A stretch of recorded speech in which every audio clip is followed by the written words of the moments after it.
Evlərin qiymətləri niyə bu qədər bahalaşıb? Ən birinci və ən əsas səbəblərdən biri ölkədə qiymət siyasətinin tikinti şirkətlərinin nəzarətində olması ilə bağlıdır.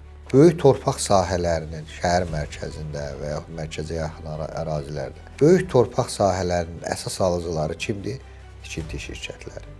Tikinti şirkətləri torpaq sahələrini alır, onun üzərində tikinti aparır və elə qiymət müəyyən edir ki, torpaq sahəsini satan şəxs, onun satıcısı, mülkiyyətçisi məcbur olur qiyməti qaldırmağa, çünki tələb var, tələb yüksəkdir. O da qiyməti qaldırır ki, qarşı tərəfin tikdiyi binada müəyyən o torpağın belə deyək də dəyəri ölçüsündə müəyyən qədər tikinti sahəsi götürə bilsin, ala bilsin, əldə edə bilsin və eyni zamanda biraz da pul alsın. Yəni bütün bu proseslər bir-birinə bağlı prosesdir.